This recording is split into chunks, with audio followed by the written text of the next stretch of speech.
what it is, what it ain't. Nah, I'm not gonna do Cam Newton's intro. What's going on, everybody? What's going on? This is your dynamic duo, the Expat Bros. One half of it is Justin Hamza Tyler. What's the other half? The other half is your boy AB coming live. What's good? All right, all right. Let's do it. Let's do it. So today, I don't know if this is our first real episode because we did one before, but that was more just getting to know us, right? I think this is really the Yeah. first real one with like the topics, the in-depth analysis, the back and forth. We're about to go in. I don't think people know, but we're about to go in. So this is the first one, I would say, but this is really the second one. But you're going to see it. It's all going to make sense in some point in time. But we are here today. We got some important topics to talk about. I'm going to give you a little bit of the table of contents, just like you read a book or you had a presentation. You got to know what's going on, right? So let's talk about it. So we're going to talk about Katt Williams. That's going off the chain right now. This interview with my favorite, interviewer, Uncle Shannon Sharp. That boy Katt went off though, right? I don't know if it's cap or not. We're gonna talk about it. I don't know. We're gonna talk about it, right? Next topic we're gonna talk about is just December break, right? We're both in education. What have we done, in break? And then talk about my Umrah trip to Saudi, and so we'll see how that goes. So Inshallah. much to unpack.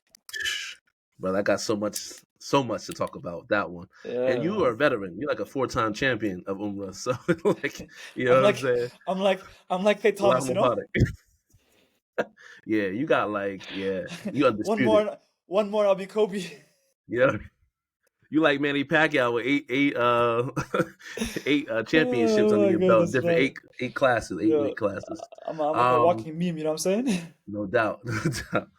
Next, we're going to talk about after that, inshallah, we'll talk about Rich Dad Poor Dad author Richard Kiyosaki, who has a lot of money. We all know this. He's wrote the iconic book and talked to us about the cash flow quadrants and things like that. 1.2 billion in debt, and he's okay with it. Yeah. Crazy. That goes against our dean, so we got to talk about that a little bit, man. We can talk about that. New year, 2024.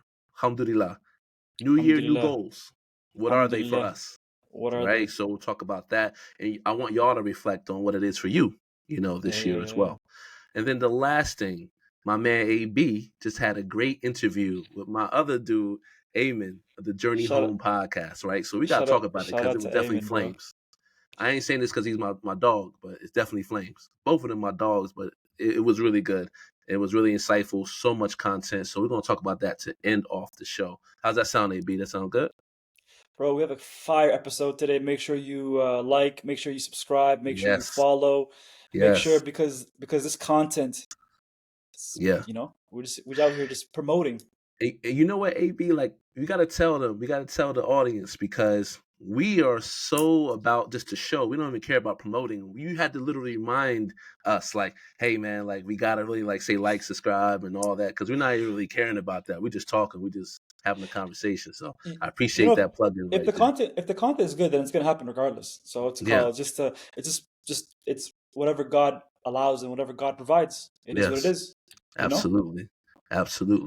You can find us at the Expat Bros, right? You're gonna see that, so you can find us there.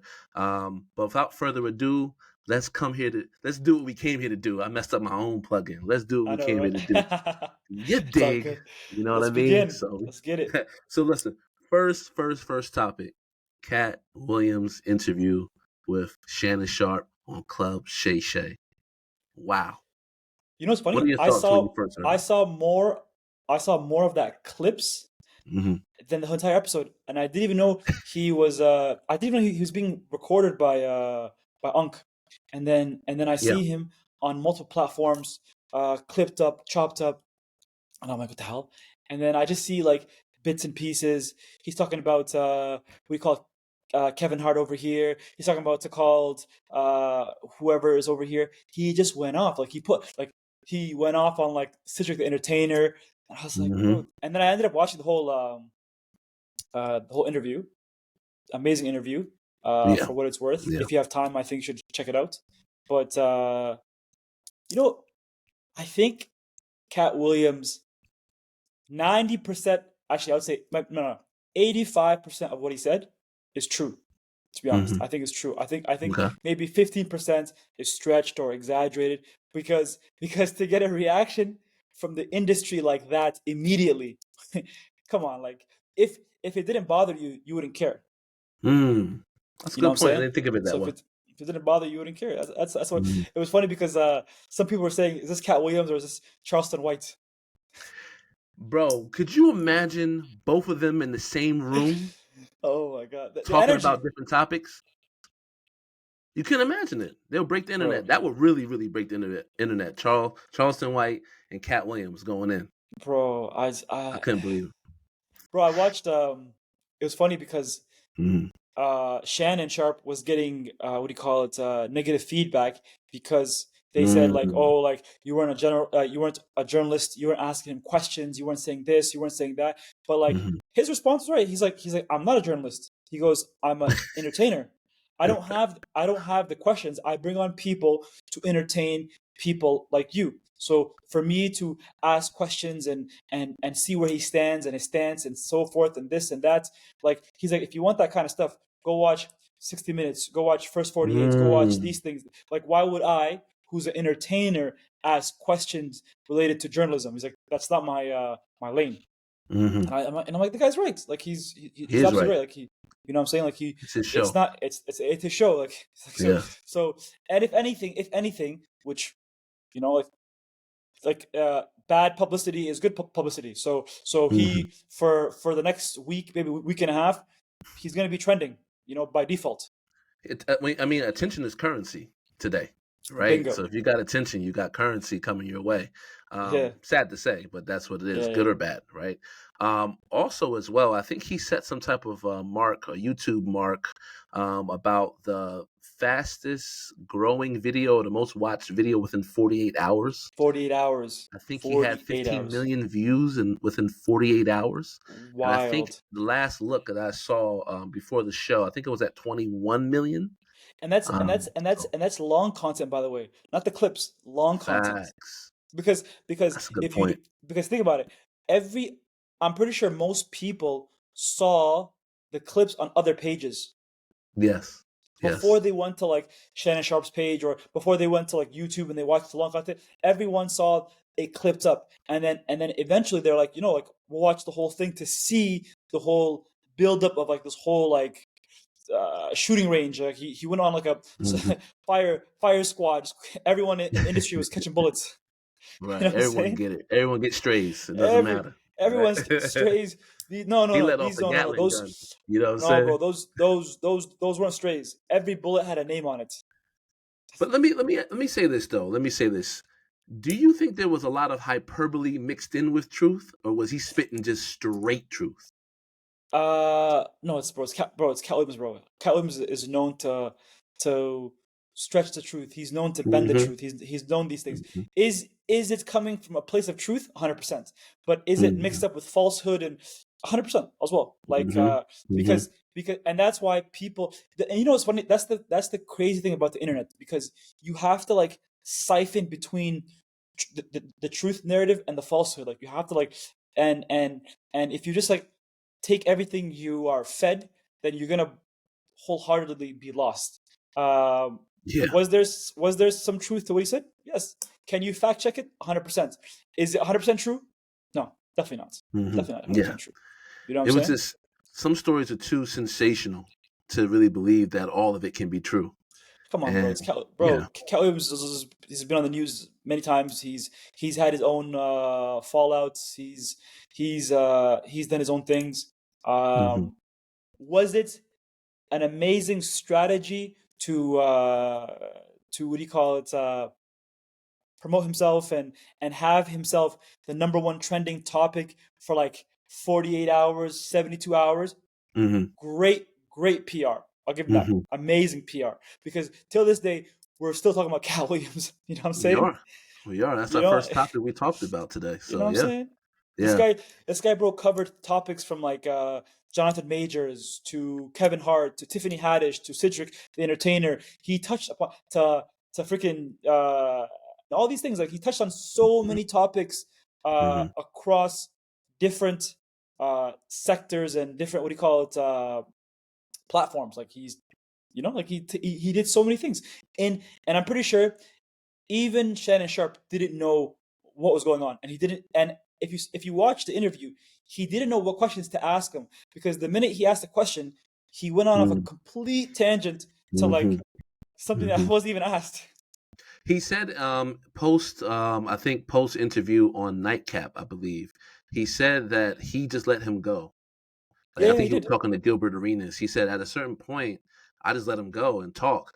And Yeah, people may say, well, I should have been more critical or challenge him on some of his answers. But at that point, he's like, I'm here to be neutral. I'm here to just ask questions, and he's here to supply the answers. And he correct. said that even before they even started the interview, that he was coming in already on one. Like he was just the first 30 minutes he came into the room, the set, he was already proclaiming stuff and talking about things before they even put the record on. There was So that can a tell you it was for greatness that day. It was there was greatness. a there was a part in the video that actually made me laugh, where Shannon Sharp's like, "I'm gonna have to take that drink from you," and he goes, and then he replies, he goes, "What drink?" He's like, "You're the one that's been drinking more than I am. I just been sipping," Oh, and I couldn't stop laughing because such a Cat William reply. yeah. But that's the beauty of everything. When I was looking at this interview, I looked at the beauty of just human beings. Like we're all so different. We Yeah, need yeah, Katt Williams in our lives. We need ABs in our lives. We need other people with different personalities. We need all these collection of people to make yeah, life interesting. yeah, yeah, yeah. Life would be No, you're so right. vanilla, so boring if everyone was the same way, same style, same response. So you need people like that. And I appreciate people like Katt Williams, regardless of how expansive his mind and creativity gets. He does tell some truth. You can't deny that there's some truth probably involved in what he's saying. And he is himself authentically and unapologetically. I like people like that. I You really know what's do. crazy? You know which answer I actually liked the most? His reply to Kanye West did you watch that part when he was? Yeah, I watched the whole I thing. think Yes, I think I think his answer regarding Kanye West was a superb answer, and that also goes back to what you said. Now we need people of a certain grandeur where they can be who they are, and we accept them. And hmm when he's like, yes, was he used an amazing analogy. He goes, how are we gonna expect someone to play basketball when we're telling them that they're playing hockey? And I'm yeah, like, he's right, yeah, he's right, true. That's he's right. true. Like, Yep. And then, yeah, sorry, the thing is that was interesting was that with Kanye West, and I like the way that he put it. Cat Williams said, we're watching someone and people are laughing and joking, commenting about this man who needs help. yeah, And people were just watching him, acting like he's not supposed to do this. Well, we know yeah, what he is, and everyone's just sitting here like it's comedy watching yeah, him, and expecting something different. yeah, yeah, yeah. And I thought that was No, really true as well. no, but it's also the two face of society, in the sense that, like, oh, we're so big on mental health and all these things, but yet Exactly. no one's everyone's expecting a different outcome hmm when you know what's going to happen, regardless of what is. So we're just basically just giving out like fluffy words, basically flowery words, saying that we Exactly. care, but we don't. We don't. We don't. We actually we don't, Some and people that's may in his circle, but the majority of us who talk about, oh, I wish he gets the help and things like that, some of us are laughing at him. yeah. Some of us are talking bad about him and using our tongue to slay him. And it's like you're seeing mental health in someone who actually has commented that, hey, I do take these medicines. Hey, Hmm. I do this. It does make me gain weight. It does make me say things I don't want to say sometimes. Yeah. And we are sitting here saying mental health, but I just feel like it's just pillow talk. When I say pillow talk, I mean just soft.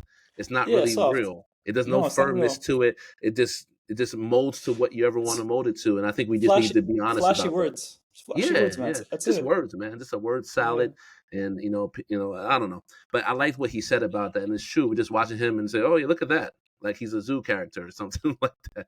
We do No, that with people basically, with he mental is. health sometimes, and Yeah, we do. so yeah, yeah, I get you on No, that it's one. no, it's he touched upon.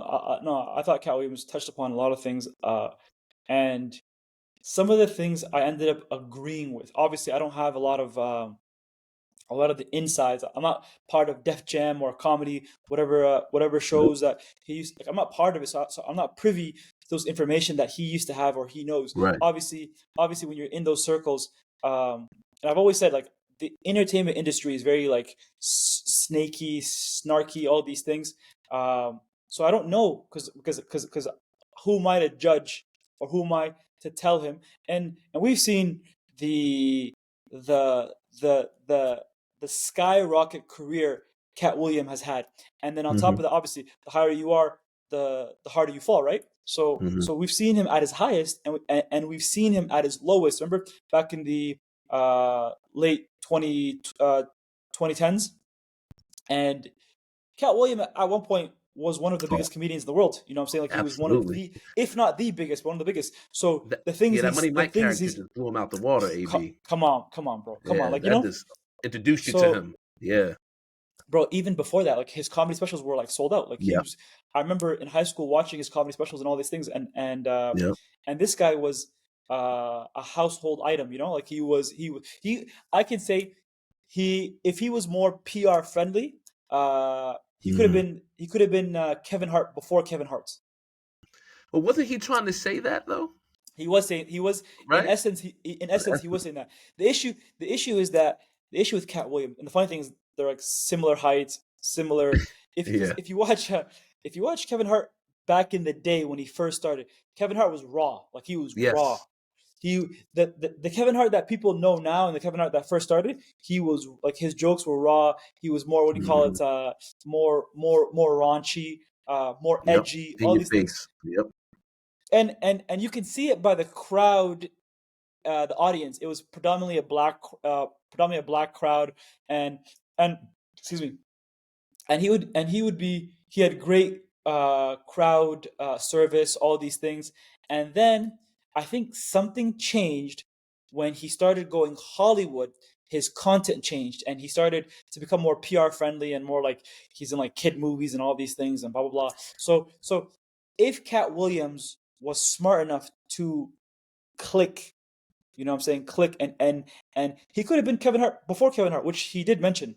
Yeah. Um, but I think he couldn't, and his downfall was like inevitable. Like, it happened. Like, we saw Cat Williams going to jail many times. We saw him like Yeah. possession of drugs. We saw him like guns, all these things, and the circle that he was with, he was in, all these things. So it added up. So now, after he cleaned up his acts and he started, now I think he's like sober or something, whatever he does now. I think he's just airing out his dirty laundry alongside everyone else's dirty laundry, and that's what made this interview so much more like Mhm. shocking and like impactful, because not only did he talk about himself, he spoke about everybody in the industry, and he aired out everybody. He goes, this guy, he was trash. This guy had no special. This guy, yeah, he was just going off everybody. But AB, it's just like anything. If you look at Cat Williams and all these comedians, they are employees or hired as freelancers to do a job, right? And sometimes as employers, you want to be able to predict what your employee is going to do, predict what your Correct. freelancer can do. Correct. So if you have someone like a Cat Williams, who you can't predict what he will do, he's an enigma, he's a mystery, he's unpredictable. Sometimes it's hard to put money and time and resources behind that, right? Correct. Because you're in the game of trying to extract and project, or I guess, yeah, project how much income you're going to make off this person. Hmm. But if Cat Williams gets in jail and does something egregious for the 20th time, or he says he doesn't want to do this, is hard to work with, or doesn't align with the studio, whatever, of course you're not going to put as much money behind it. And that's why he was saying, if I just wore a dress, then they know that I'm with them. They know that I'm Oh, aligned to what they facts. want to do. You know what I mean? They Facts. get it. It's already Facts. an unspoken thing that, hey, I'm with you. I'm riding for whatever you guys want me to do. I want to make the most money. And that's why he was saying that. He was like, I just wasn't someone that aligned with what they wanted. And other people did. Yeah. And they were okay with There's it. a there was an old clip with Dave Chappelle and David Letterman, back like young Okay. Chappelle. young Okay. Chappelle, and then it's a very, and this is Chappelle right before he went to Africa. Okay, this is Chappelle right before he went to Africa. I think I So know what you're talking about, but I want to, yeah, hear it. Yeah. he just lost the proprietary rights to his show. He lost the Chappelle show. He walked away from the $60 million deal. Okay, and then Leatherman was asking him. I forgot the question. I forgot the question he asked him. But basically, Mhm. Chappelle replied. He said basically, why is everybody in Hollywood, every male in Hollywood, wearing a dress? And this is back then, like when it was still a shock. Now it's like normal. Mhm. But he's like, why Yeah. is every man in Hollywood wearing a dress? He goes, and then he goes, everyone in Hollywood cannot be crazy. Okay, Mhm. and he made you question. He goes. People can have different situations, and maybe their area and maybe their environment is messed up, but not everyone can be crazy. and Mhm. and and he goes, and he said it is in what's the word he used a very particular word that forget, man, not the word, not indigenous, what's the word, anyways, he goes basically to uh limit people's situations and just label them as crazy is wrong. Okay, and that's Mhm. Yeah, it and this is. goes back to It what is. Katt Williams said. Okay, Katt Williams said the same thing. He goes, they wanted me to play a certain role. They wanted me to color between the lines, but I'm not that person. Okay, like you said, he's an enigma. Okay, Mhm. he is himself. He is authentically himself and will always be himself. Okay, and they have a certain agenda, whether you like it or not. Mhm. And if you don't play by the rules, then you can't play at all. So Right. then these people, like you said, certain image that you have to uphold, certain way you have to walk, certain way you have to talk, all these things. And if you don't check off these boxes, then they have to make a business decision and cut you off, regardless of Right. what it is. And these people on top are the ones, like you said, those are the ones that sign the checks. Yeah. Sadly. Yeah. I mean, I think and we'll transition shortly. I think the first time I've noticed it as a kid Yeah. is looking at Martin. When I used to watch Yes. Martin's show, those five Yeah. seasons were amazing to me. It was like I was heartbroken when Martin went off the air. And then the next Yeah. time I seen him reappear, he didn't seem like the same character. I think he had a mental breakdown, and they He found went to him out he had a jogging. co he had a Yeah, coma. He had a yes, coma. Yes, yes, I yes, remember that. He had a and coma. Sorry, cut you off. He had a coma, and then yeah, in the same episode that Dave Chappelle was being interviewed, um, Dave actually spoke to Martin after the coma, and hmm Martin told Dave that, because Dave asked him to go, "How are you? How's things?" And then yes. Martin's reply was like, it shocked Dave. He goes, when I was in that coma, it was the best sleep I've ever had. I do remember this. Yes, Yeah, it I was didn't the know that best sleep. timeline existed. The same. Yeah, Okay, yeah, yeah. Sorry, okay. cut you off. No, no, you're good. That's the insight that we want, you know? And that's what I'm saying. I noticed that and I'm like, he just wasn't the same after that. You know, a Yeah. lot of the pressures of things. Next thing I know, he was wasn't he like some Big Mama's house? He was wearing Yes. a dress He. and he just seemed like a Oh, different character. Like it didn't seem like the same Martin that I grew up on. And like I said, I don't have a problem with that. I mean, some my favorite actor, Robin Williams wore a dress, like, funny, Mrs. Doubtfire. Like they're Miss funny, man, Doubtfire. It's a but I'm just, goat movie. speaking to what Katt Williams is speaking to. You know what I'm saying? But let's transition because I'm looking at the time and everything. I can go on and Yeah. on about I this can too, topic, man. I can go. but, We can dig deeper yeah, if you want. yeah, we could charboil this, bake this, Yeah, cook it, grill it, like cook it, whatever. grill it, flip it, You know what I mean? sachet it. But You know what I'm saying? no pun intended. But I'm going to address another topic, so we're going to go to another one now. Talk to me. Talk to me. Um, so this one is a lot more recent, a lot more native to us. Let's talk about our December break.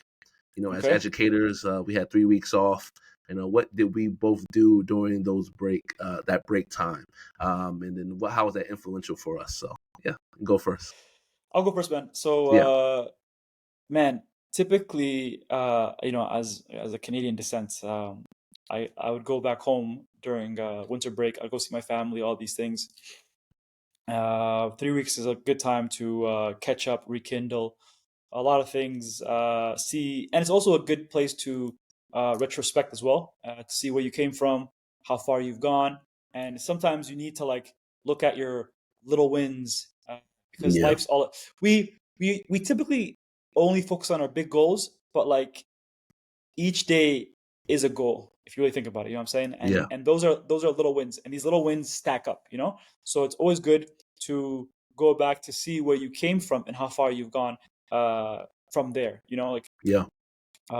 so but this year I decided to stay here for my 3 weeks on the break, and I just been looking at a holistic um, path. Okay, and what I mean Mm. by that is like I've been looking at it from spiritual, physical, and emotional, as well as financial, because I stayed here, I didn't travel. Right. But those are the three main things that I targeted. So emotional, mental, and what do you call it, spiritual. Okay, and I just stayed here, and I just focused on those three things, where I focused on myself, my goals, what is to accomplish, how to accomplish it, what happens if I don't accomplish it, holding myself accountable, um, and all these things.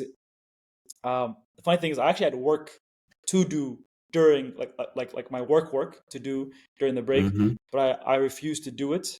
So if my students are watching, it is what it is. Oops. Oops. You know what I'm saying?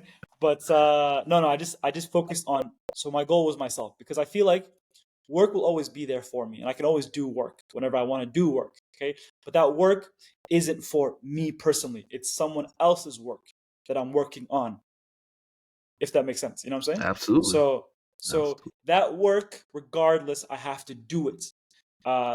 There's a deadline, all these things, but it's not personal work. Okay, and we as people, we tend to ignore ourselves. You know what I'm saying? Mm-hmm. That's the work that we need to always focus on. Like we need to start putting. I'm not saying be like selfish all the time, but like you need to also put yourself forward. Like what do you if your mental state is distraught, okay, now you need to focus on your mental mind. If your financial thing is not good, then you need to focus on the problem and figure out a solution, and vice versa. So that was my thing. I'm like, you know what? Here are the three things that I've been lacking, and I need to put time and energy towards it. Whether it's going for walks, or going for or writing goals down, or visualizing, or talking to friends, or reconnecting, or But how did whatever you it know is. this though? How did you come about to this? That okay, bam, this is what I need to do, right? Because it wasn't just I overnight, right? Like, No, how no, did no, you? no, no, no, Yeah. no. The thing, it's the guidance. I'll be honest, and this is my answer. It's the guidance of Allah. Like I just felt Allah Allahu Akbar. put me Allah put me on this journey to get to this point, to realize that I've not been doing anything for myself personally, like self betterment for myself. I've been on the Mm-hmm. go for other things, but not myself. So Mm-hmm. I was like, you know what? So then it's come to me that like my cup of water is running out, and I've been filling up other cups of water for other people or other things. So then Yours is empty. mine's Yeah. empty now. So mine's empty. Mm-hmm. So I need to. So I'm out here being selfless and filling out other people's water. Then I've become now that person that needs water to be filled in. But the thing is, and here's the catch. Okay, you tend to realize not many people will fill your cup.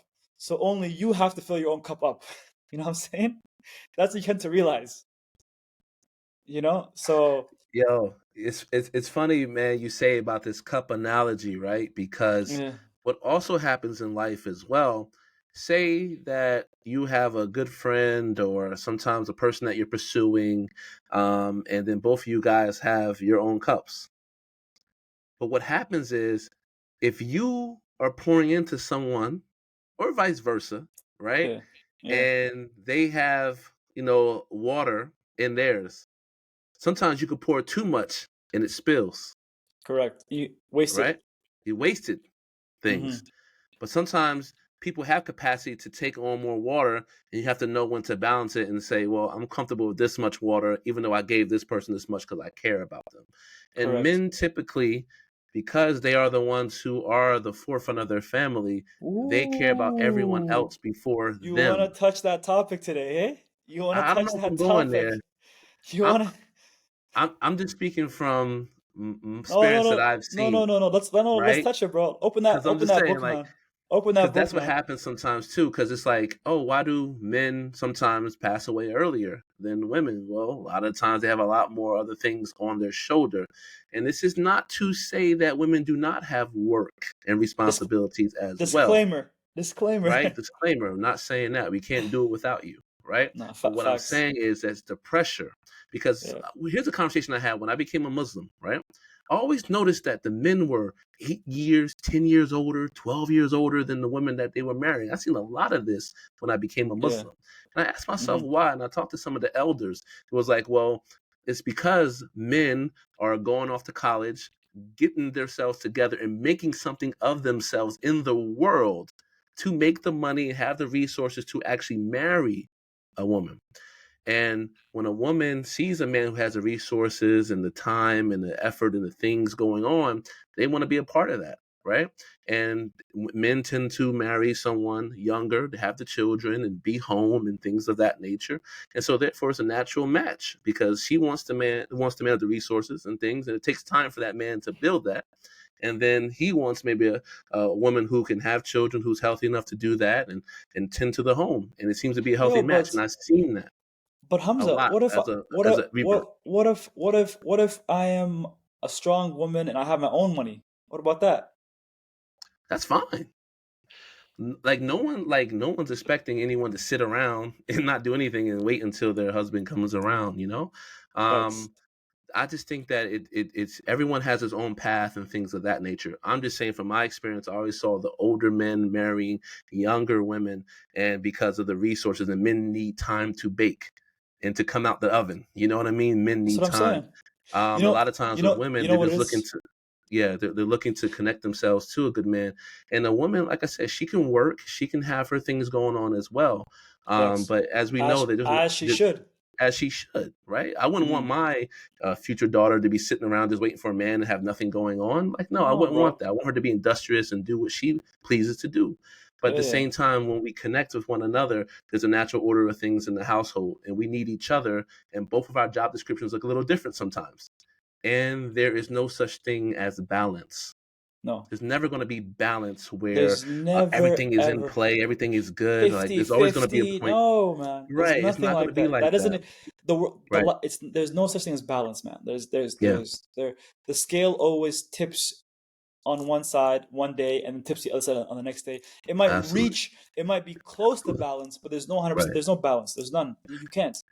So to bring it back to the water conversation, right? We pour a lot, men and women pour a lot into one another, but we have to just be cognizant that, okay, I know that I poured a lot of water over here, but does that person have the capacity to take my water? Mm, Yes, then we're in good shape because I didn't want to waste anything in the first place, right? And then that has to be on the other side as well. If we have the water, we have to know that there's not going to be enough balance. Maybe some days I don't have enough water, but I hope the person next to me pours water into me when I need it and now fills me up yeah, again, because I needed that. I needed that covering today. yeah. I needed that replenishment today. You know what I mean? Because I don't have it every single day. And so that's all it is. It's just a yin and a yang, right? If you want to go that route. When I don't have it, you have me. If you don't have it, I have you, right? It's not Facts. about, that's what I'm saying. When we look into people and how men always pour into, the wives, the kids, their parents, it's all these people that need them, right? And so we just need to make sure that we're pouring into each other, but that's where I looked at it from a water concept with people. You know what I mean? So, Yeah, yeah. yeah. But the water concept also applies to life in general because Hmm. the energy that you expand takes energy itself. You know what I'm saying? It's just Of and course. just it's called, it's just it's like it's the laws of, not to be a nerd, but it's like the laws of like thermodynamics. You know what I'm saying? Like energy is neither created nor destroyed. It's just transferred. So Hmm. we're all just expanding energy among one another. Some and energy is another word for like time. So the time Hmm. I spend with you requires energy, and Hmm. some people, I like to call them like uh energy vampires. So So not everyone deserves your time and your energy. So you need to protect it. Okay. But you only learn these things as you move and you progress through life. And this shows by the circle that you have and the how it gets smaller and smaller and smaller, because you learn through trial and error who deserves your energy and who is willing, and who are you willing to give your energy. If you were to use the cup analogy, that cup holds your energy, or water is another word for saying energy, and that cup holds your energy, which is your body, and you are expanding your time and your energy with people that deserve it. Same thing. I've seen that switch in you over the break. We know we got together over the break, hung out, and you definitely seemed a lot more focused on guarding self, and to be a little bit selfish in order to be the best version of yourself for whatever mission you're going into. And it doesn't mean that you're going to be selfish forever, right? But you have to be a little bit selfish to get to be a selfless person. And you mentioned this beautifully on the Journey Home podcast. We'll talk about that a little bit later. But you mentioned that very well. And I do think that's important, because without you being the good product, how can you, I guess, transmit good product and good energy out to someone else or something else, right? And so I think that part of that selfishness is needed a little bit, and that's what you're doing now, reflecting on it. You listen, I would say this, your biggest fan is you, and your biggest hater is also you. And once you understand those two sides of yourself, then it's only eventually it's only a matter of time before you can move forward. And once you understand that, and you make, because you have to be selfish. You have to always you have to be selfish, because some level if of it, yeah. you have to be. No, I think personally, I think all levels, because you have to be selfish. Really? Because let me, and in the sense that if you aren't the best version of yourself, how can I help someone if I can help myself? True. Okay. This is a lesson that we're not taught, because it's a journey that everyone has to go through. The issue is that some people take selfish to a whole different level. Okay. And they end up bringing people down. Okay. I'm not here to sabotage you and your progress. I could care less about you, to be honest. Like, I mean, like, in the sense that your progress, not gonna. If anything, I would want you to succeed. Okay. And if you're as your boy, your progress or your success brings me joy.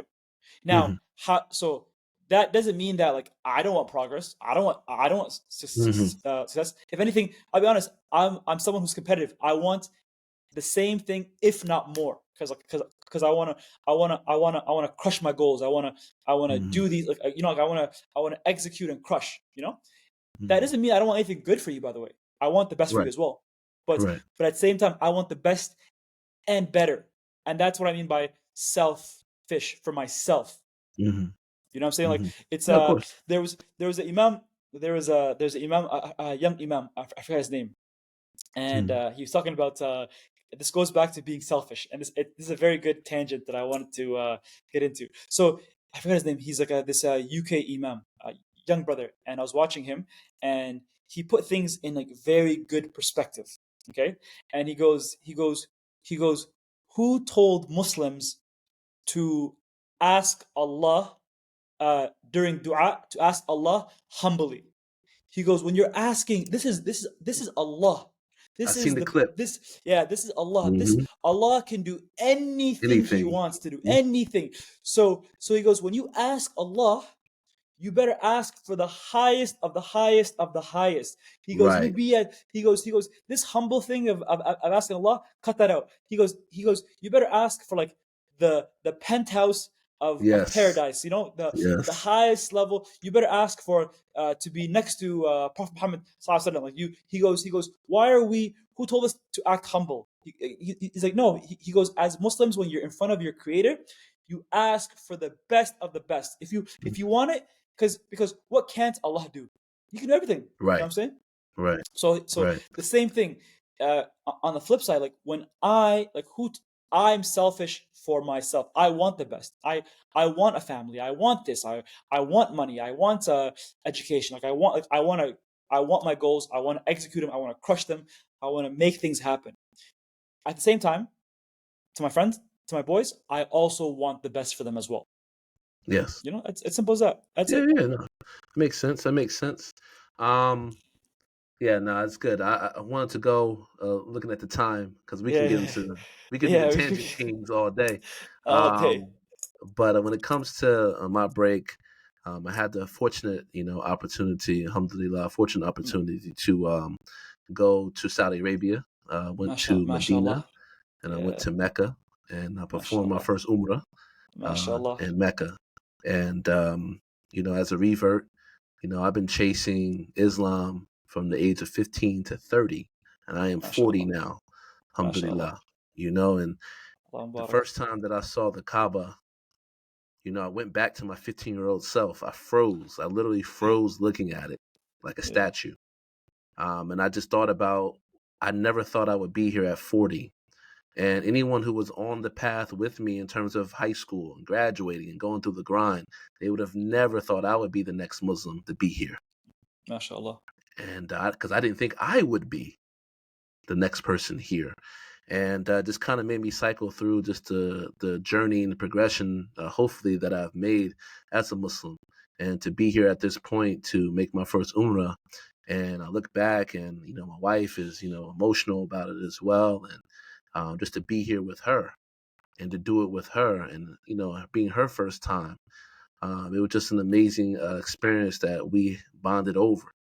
And just being able to reflect and have conversations about how I felt, how she felt when we saw the Kaaba, when we were doing the Tawaf, when we were talking to other pilgrims like us and amongst us, when we went to Jummah prayer, in the Haram.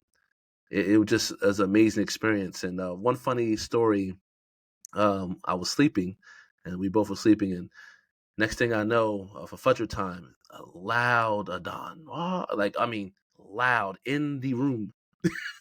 Now we're right next to the haram, but you don't Yeah. hear it as loud as this was. It was like somebody was speaking to us and holding a khutbah in our room during Fajr.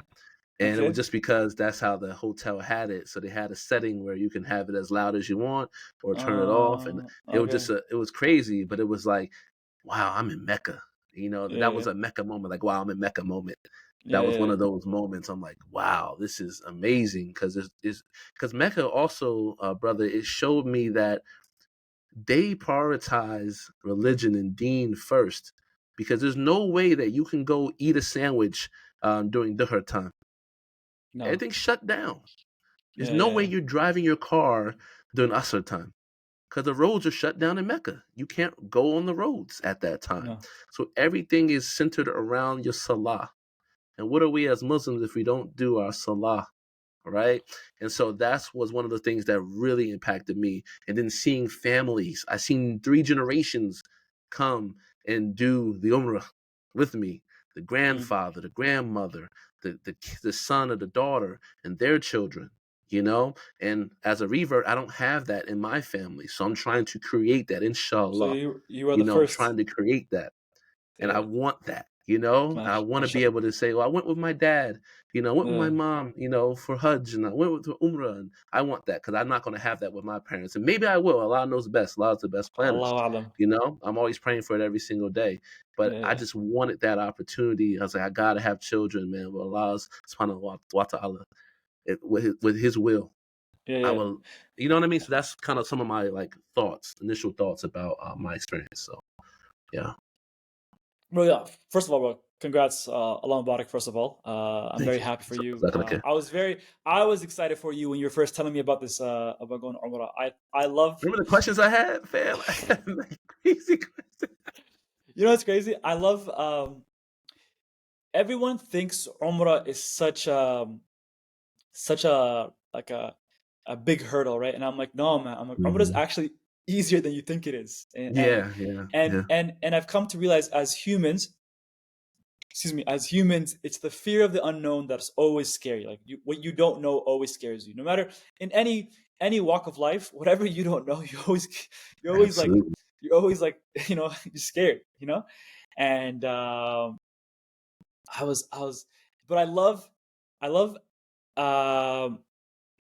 because people think I'm crazy, but I always downplay Umrah. I'm like, Umrah ain't that serious. It's not as hard as you think it is.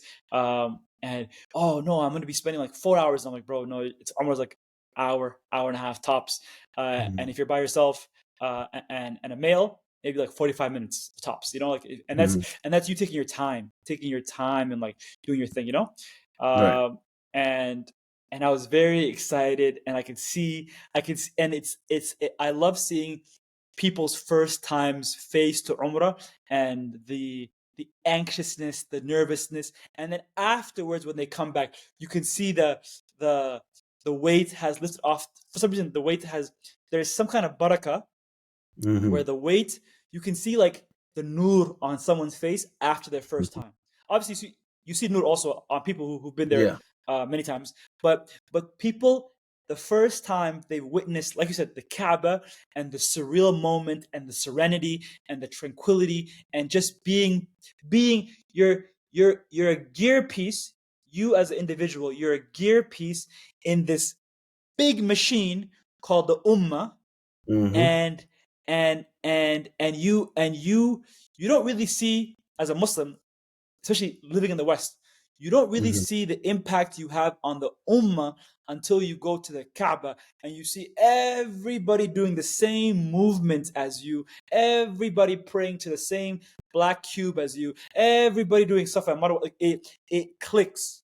It clicks. At that moment, you're like, this thing makes sense. This is Yes. why Yes. this is why I do this. Like, it makes sense. Like, this is why I like we in the West, you'd be like, oh, you gotta pray to the Qibla, and then you get your phone, and then you find the Qibla, and then you pray, right? You know what I'm saying? But Yeah. then when you finally see the Qibla in front of you, it's like, whoa, like that to me is like one of the most like. And another big thing is like, it's crazy.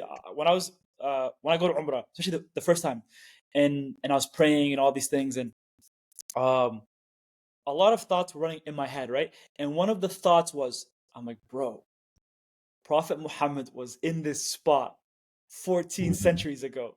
Or I'd be like, this is Maqam Ibrahim. Prophet Ibrahim's footprints was here. That means he walked on this land that I'm standing on. The That same got me earth too. that, and I'm thinking about it, and I'm like, and then if you think, bro, these are people that we've never seen in our lives. We've never seen in our lives. We just know them through scripture, or through hadiths, or through the Deeds, Quran, yeah. or whatever it is. We know they exist, or Yes. we've known they existed. You know what I'm saying? But there's something beautiful about faith, and then when you see it in person, where the footprints of Prophet Ibrahim was, and Prophet Ibrahim, and you're like, this guy's real. Like, he's this prophet's like, this person existed. Like, he's real. And then you see, obviously now, through it's called the earth expanding, and plate tectonics, and like erosion, all these things. Obviously, over time, the earth, that land has changed, and human civilization, human growth and population. But then, and then you see like Safa Marwa, and you're like, this is the same movement that Hajar did all those years ago, and it's crazy when that moment hits you. You get like goosebumps, Yes. Yes. and Absolutely. that's the thing.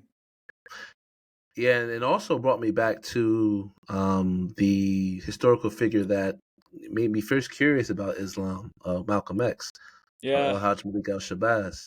yeah. Like, when he went to Mecca for his first time, this is when he shed his previous thoughts from the Nation of Islam, Mm. in terms of the white devil and things like that, because he saw white men praying with him. He saw white men doing the tawaf with him. He saw the nur of white men who are Muslims just like him. And Facts. it made me think the same thing when I saw so many different nationalities there. I'm like, man, Islam is spreading for real, or has spread all over this earth. We've made And it. yeah, like, we made it, mama. You know what I mean? Like, So God did, you know what I'm saying? it's like, So it's God, like, it's like a soldier boy God line. did, Mama, we made it. astaghfirullah, right? But it's like, Astaghfirullah. but like, you think about these things, you just like, that's what really, like I said, pauses me, because it's like, I understand the power of what Malcolm X was seeing, Yeah. and he went back and discovered the real Islam. It can now preach that, and that's what the scary part was. It was like, Yeah. oh, now he really knows. Now we can't go along with that lie. You know what I mean? Like he really knows that. So that's what really got me. But I'm gonna transition off this topic as well because I'm looking at Yeah, the bro. time. We are the transition kings, the tangent kings, Tangent all Kings. day. But really good, like conversation. Obviously, we're gonna spend a little bit Man. less on this topic right here. Yeah, for sure. Rich Dad Poor Dad, one of the most influential books I've read in my life, that helped me understand money and how taxes work, and things like that. Richard Kiyosaki, the author, he just recently went, I think it was on a podcast. He had said that he is $1.2 billion in debt, and Yeah. he is okay with it. He has Now, more debt. He has more debt than some countries, eh? It's crazy. right. I mean, he's almost up there with America's debt, right? Not in No, the America. trillions yet. America's a Not in the trillion, bro. trillions yet. America's a trillion. America's a Yeah, not in the trillionaire debt. trillions yet. But the thing that he was talking about was interesting. What made me think is that he says, "Yes, I'm 1.2 billion in debt, but that's in paper money because I went and purchased gold and silver. So if the Yeah. banks go belly up and there's a run on fiat currency that doesn't exist or backed by any gold or silver, I have gold and silver to transition into any currency that I want. So on paper, I'm 1.2 billion in debt, but I have the gold and silver to back it up because I use my money to purchase those things. So I don't care what happens to the bank. Facts. But we as Muslims, we don't believe in debt. Mm. This is a question that we talked about a long time ago, and I'm glad it's here. And I'm going to pose this question based on the Rich Dad, Poor Dad conversation. Okay. How do Muslims in 2024 live a compliant life and not have debt and live life in a debt world? Because debt is shared and is an economy of all countries. There's some level of loans and debt and things of that nature. What do you think about that? We had this conversation a long time ago, but this is a perfect conversation to bring it up now. The issue. Okay, so the issue with debt is, like you said, debt touches every dollar we make. It's everywhere. It's part of the financial books, and as a Muslim in 2024, this is a very difficult task to avoid, because you can't. It's very difficult, especially coming from the West. All of Yeah. us. And I don't know because I don't know finances that well to be giving out advice. But me personally, Before you go and on say anything, yeah, we are not financial advisors. We do not work in the finance industry. no, Do we not don't. take our advice for anything that you should do on your own. This is just Neither, the advice that is expressed solely by AB and Justin Hamza Tyler. Go ahead, neither, Mr. AB. neither are we Islamic scholars. So please, as well, Right, neither. right, You know what I'm saying? right. We're So not alims, right? Like, we're not the ulama. So please right. please just take what's good and leave whatever you don't like. As a matter of fact, Mhm. leave a comment. Okay, leave a comment. That'd be nice. That'd be Subscribe. nice. Tell me what you think. Let's So chat. Let's chat about the thing, it. this topic has been ongoing since the beginning of time. Like it's you can't add loans, mortgage, interest. There's debt everywhere. Like and I would Mhm. say all society, especially the Western society, is a debt based society. They want you in debt. Yeah. They need you in debt, because once you're in debt, you are part of the millions of and billions of hamster wheels that is running the economy. You know what I'm saying? Mhm. And uh, as a student, like they start off you early by giving you a credit card. Like they come to high school and they say, "Here's a credit card. Here's a Uh, T-shirt. If you here's a sign up, you T-shirt. get a T-shirt, or You you know, get some. you know, Yeah, yeah, like you know what's it called? yeah. So as a 17, 18-year-old, what do you know about, like, oh, I got, like, you're just happy that you got a T-shirt. What do you know about a credit card and debts and all these things? And so Rich Dad Poor Dad, what people don't understand is he leverages debt. Okay, Hmm. that's his whole shtick, basically. That's his whole gimmick. He leverages debt. He uses debt to buy assets, and then he uses those Mm-hmm. assets to just pay off the debt, and that also helps him with his credit score and so forth. And he's been doing it for a very long time. And you hear a lot of these like financial gurus say leverage debt, leverage debt, leverage debt. Personally, as a Muslim, you can't leverage debt because it's against the religion and it's haram. Uh, um, Now, how do you avoid it? You avoid it through ownership. Mm. And you can say you go there's Islamic banks and all these things. Islamic banks are also questionable in my eyes. But I've seen loans with interest I've over seen it, there as well. bro. Yeah. Bro, it's whether you call it interest or you call it a premium fee, or sorry, loans or whatever. You know, you're still putting you're Mhm. still putting lipstick on a pig. It doesn't matter how you dress it. A pig's a Not a pig. pig. You know Oh, what I'm saying? You know what I'm saying? No, but yeah, I like, got you know what I'm saying? you. I know Like, I'm playing with I, like for example, like if I go to a trash can and there's garbage in it, and I spray Febreze or cologne on it, it's still a trash you. can. Yeah, Like, there's still you're garbage, trash. So, Mm-hmm. so just different verbiages doesn't change the fact that it is what it is, you know. Mm-hmm. Mm-hmm. And so some people will agree with me. Some people will disagree with me, saying no, Islamic banks are the way in the future. If you're a Muslim, you should do it. But truth of the fact of the matter is, the only way to do things is through ownership. And what is ownership? Obviously, ownership is that you have to buy it straight out. And rich dad, poor dad. Going back to what he said, where he bought silver and gold, he knows where the market is going. Obviously, he has people in places, and he knows, and he's been in the game for so long that he can see where the shift is happening in the economy, the ups and downs, and he doesn't have liquid assets, so he doesn't have fiat dollar. He doesn't have that money in liquid. Mm-hmm. Okay, but he Mm-hmm. has that money in other assets. Okay, and he has it in gold, and the price of gold is going up like crazy.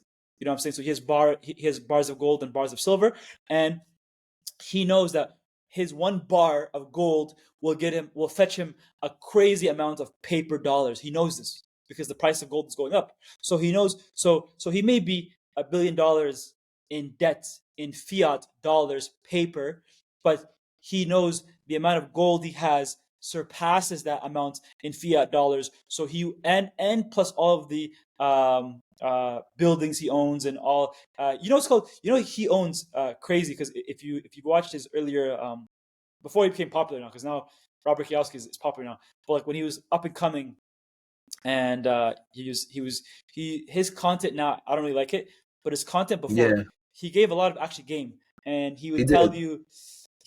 you things like he owns a lot of the beachfront hotels in Hawaii. That he Mm-hmm. owns that. He owns it. So, Mm-hmm. bro, you've seen how popular Hawaii is, the tourism, all these things. And he owns beachfront building condo premium properties. So this Yeah. guy's this guy, to him, and for him, that's why he's comfortable with saying I have whatever billions of dollars of debts, because he knows that Right. he's good. He's also smart in some ways as well, because if the dollar ever goes bottom up and the dollar no longer cease to exist in terms of the primary currency of the world, he can always leverage his gold and silver to whatever is the primary currency of the Bingo. world at that time. Bingo. And so now he has Exactly. a higher conversion rate, because his money is not, he's not trying to exchange American dollars for whatever the next currency will be. He Yeah. has gold and silver that will stand the test of time in terms of its wealth, right? So he's smart in that Uh-huh. regard. The other part is that this whole conversation and this story just made me think of the beauty of our religion. So Our religion speaks to us to be reasonable and to be minimal in some ways, right? Where we don't need extravagant excess in anything in life to live, right? facts. And so all these things with when it comes to debt or wanting to borrow more money to buy more things, it speaks in direct opposition to living a minimal life. And so Facts. therefore, when you're looking at like the American system, and I don't know if you can call it American system because we all have adopted a lot of these principles now. But this is in direct opposition. So if you're just living a regular, normal life, you won't need more money or to borrow more money to buy more things. You won't need to leverage the system or be involved in riba or any sort of thing like that if you're living a normal life and just look to save or to pool my money with other Muslims to buy something, right? And things Correct. of that nature. So I think it's hard to do because that concept is so old in the mindset. And some people say, well, it doesn't apply to today. No, people changed. Correct. The religion didn't change. People changed, right? And things got out of whack. And that's how everything is. People change things up. They interpret things. They become the next leaders or new religions that pop up out of nowhere and things like that. But the system itself is actually wise because it'll save everyone from living a life above their means. So, That's one yeah. of the things, right? Like we have become um, gluttonous in so many aspects of our life. Mhm. Money included. We want things, and to take it even a step further, we've also if you gluttony plus convenience. Like we have to have everything now. It has to be done Wow. now. Yeah. You know what I'm saying? Yeah. Like our food now, our deposits now, our houses now.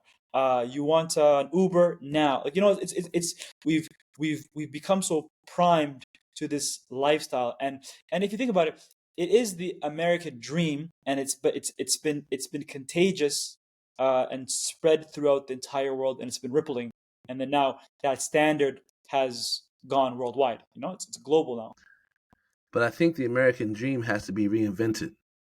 Um, It's never I gonna be think, invented. for example, I've seen it. I've seen it in America now. You know what's happening? You look at real estate, right? Half of the people who are millionaires at Yeah, some level have used real estate to leverage their millionaire status, at least started them off into that path, right? 100%, 100%. What's happening now in America and maybe in Canada, but I'm not sure that's your domain. But in America, you see a lot more tiny home communities starting. Yes, yes. Trailer parks. A lot of trailer parks. Trailer parks, or like, I mean, when I say trailer parks, you do have your how Eminem grew up and those type of trailer parks, No. but you also have real nice trailers, Yeah, yeah, that things that you yeah, could yeah, buy that are really nice double wides and things like yeah, that. yeah. But the tiny home movement is also happening as well, where you're buying 1,000 square foot, 1,200 square foot, or even less than that, 600 square foot, and you're paying 50,000, 100,000 instead of paying 400,000, 500,000. And people are saying, okay, if I can take control of the biggest bill that I will have, which will be my mortgage, therefore, if I eliminate that, all I'm doing is Um. paying property tax. And if I have a tiny home, I'm not paying that much money for property tax. Mhm. And so you're winning that way. A lot of people are feeling like this is the new wave. If you look at a mortgage, I think the etymology of it, don't quote me on this, I'm paraphrasing, but it's to the death.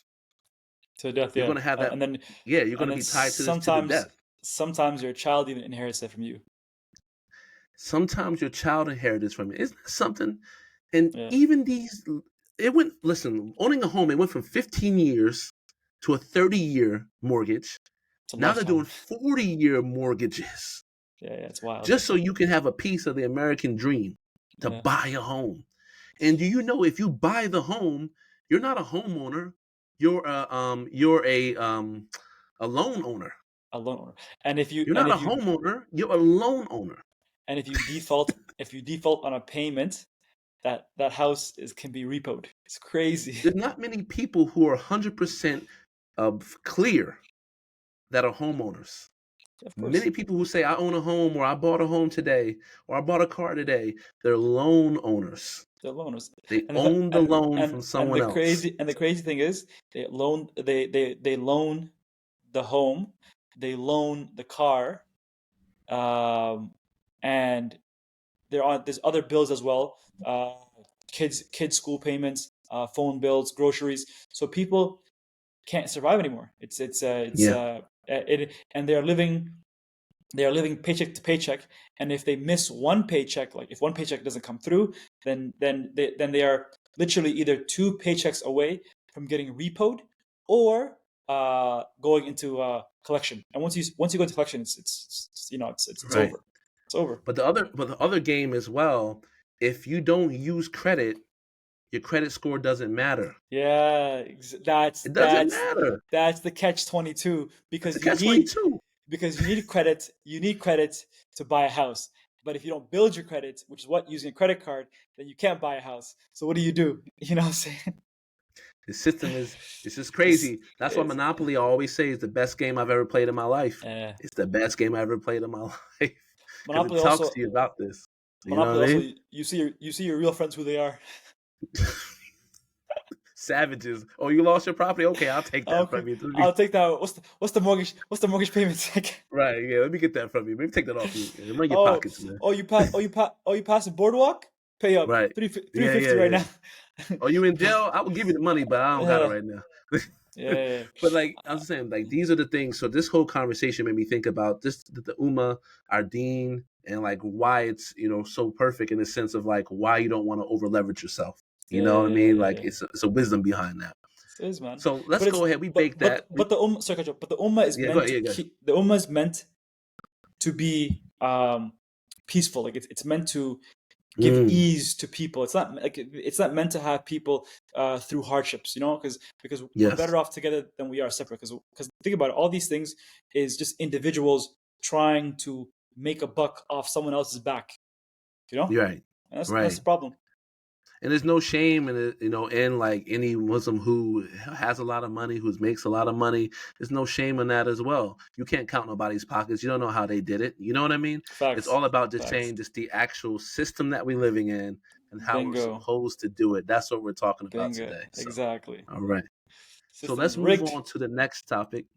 2 more to go. I don't have much to say more about this one, but the last one, I do want to talk about your shining debut on Journey Home Podcast. But before we get to that one, new year, new goals. All right. I'm going to talk about mine and then we'll go to yours. All right.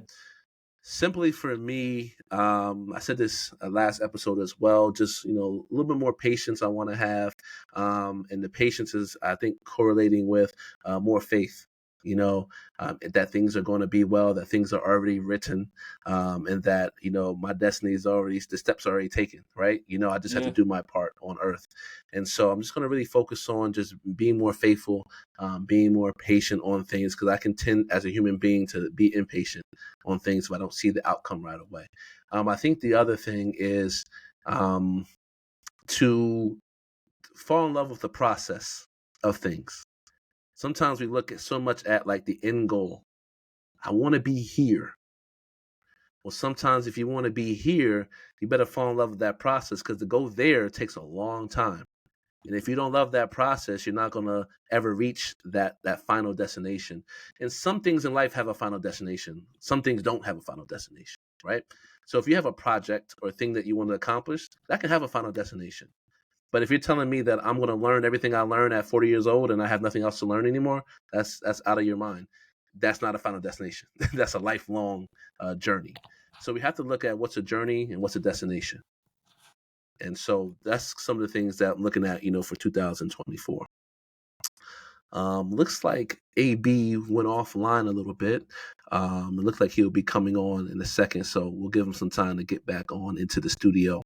But that's one of the other goals that I have as well, just to really look at the journey versus the destination and put my efforts and resources as best as I can into those things. I think the other thing that I want to look at as well is always to be a better Muslim, always to figure out what that looks like, always to be more learned about the Quran, about the Hadiths and things of that nature. And so that's always going to be something that's a lifelong journey and expedition as well. I think AB is back in the building. Let's let him into the studio. So it should be rendering now. AB, yeah, we back now. Yeah, no, you're good. My bad.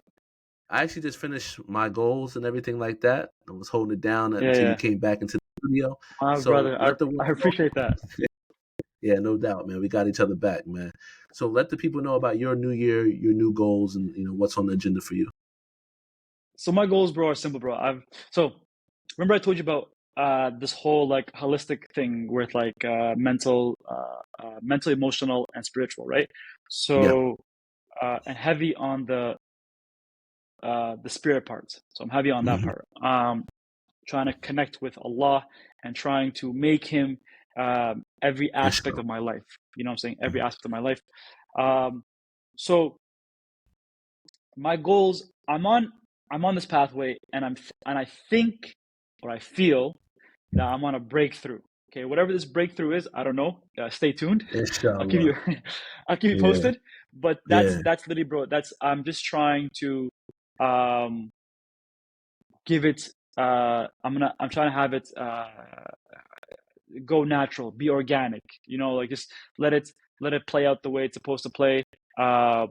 And spend energy where it's, if like basically if I feel like this person is going to benefit from my energy, then so be it. And if I feel like this person will not be spending off energy, then it's called then there's no point for me to be with them or around them or all these things. So so that's my thing.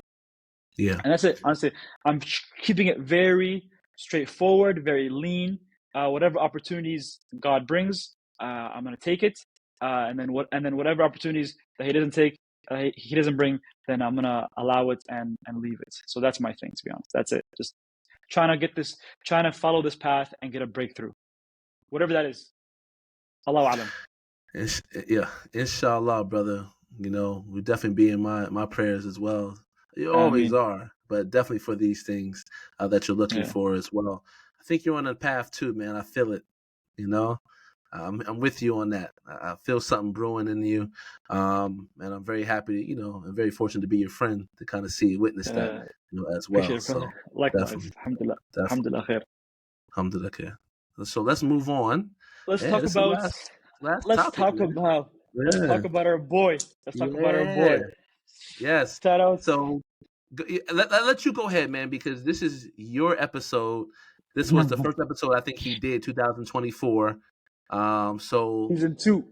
Yeah. So now you go ahead and talk about that experience on his podcast. Yeah, so I appreciate it. So it's called obviously our boy, the Journey Home podcast. Always have to pay homage to our boy. This is my second episode. You did one episode as well with him. Great episode. For those who have not tuned in, I think my first episode is episode 28, and then your episode is like, I think 30 something. Your episode's like 30 something. 37, 38, something like that.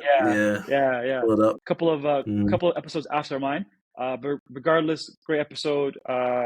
And it's funny how we all met. And I remember. And I was telling you, I'm like, bro, there's a guy who does a podcast. We should definitely do his podcast and all these things. And then I found out that me and him, his family, his cousins, went to the same university that I know personally. Like I know his cousins, and how small this world is, and how you never know who you're gonna meet in this world, because the same people that I went to school with, that I know them personally, are his first cousins. So it's funny how life works. Anyways, so I had the honor of doing season 2, episode 1 of 2024. That was just released a couple days ago. Actually, it was released January 3rd. Our boy Amin right now is Amin right now is on vacation. So I hope he enjoys his vacation. He's in Bali right now. Bali. He needed him and I were talking about a lot about burnouts, so I'm glad he finally decided to decompress and relax. Alhamdulillah khair. My man. But man, it was such a good episode. Not for myself. I think I had so much on my mind bottled up, and I had a belly full of fire that I just messaged him and I said, bro, you and I need to do a podcast episode ASAP. And he goes, bro, me too. And I'm like, let's get it. So I sent him some topics. He loved them.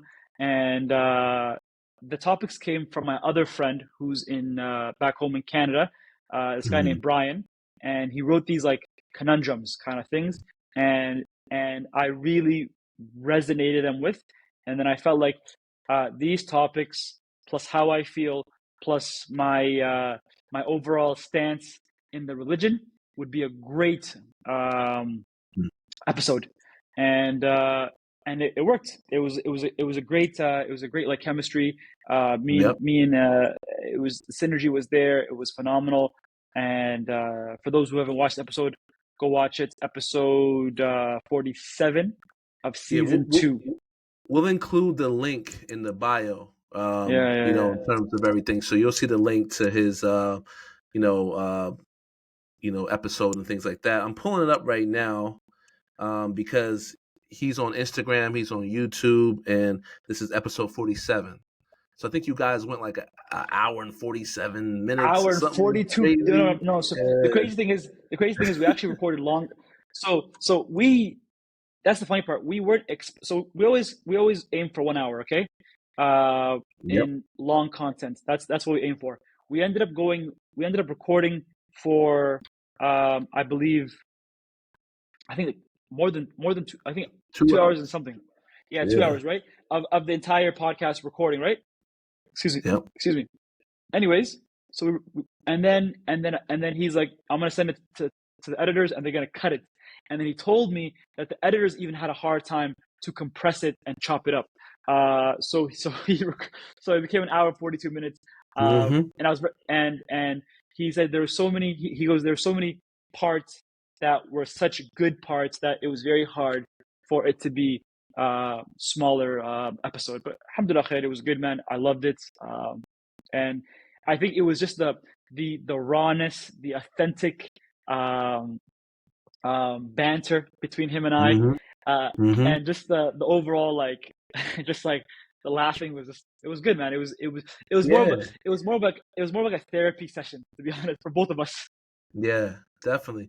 It was something where I saw Eamon in a different light, because he's usually the one asking questions, but he was also getting questions thrown his way. You were throwing different perspectives and things for him to think about as well. It was a very good back and forth banter, and people want to see that, man. People want to see people go back and forth, have some similarities, have some differences, challenge each other, laugh, joke. They want to see a range of emotions when it comes to these shows, and you guys definitely displayed that.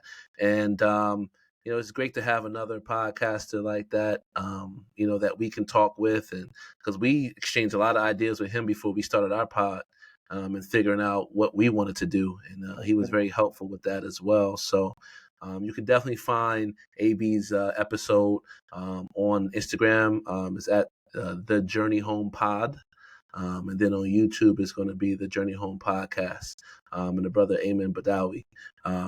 Shout out to him. Enjoy yourself in Bali. That's the dude right there. We always going to have much love on this channel for him. 100%. But it was a really great episode, and just being, someone who's looking at it.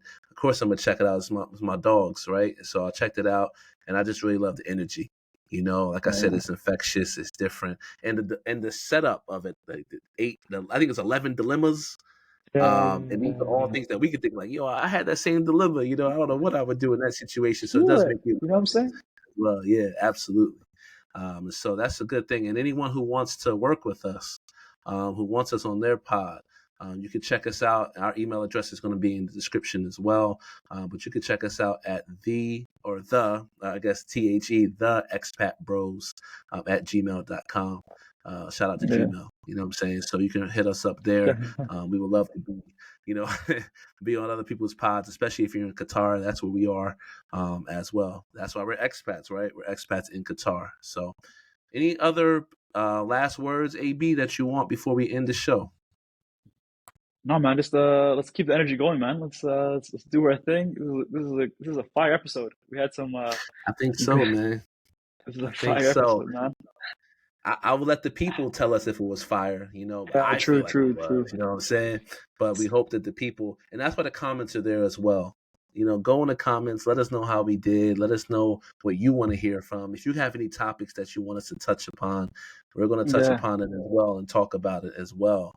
I think it went well, man. I think we are carving out our own lane, and I just want people to know that we are ourselves. We're not trying to be anything else. If you meet AB in the streets, you meet me in the streets. This is who we're going to be. This is what you get.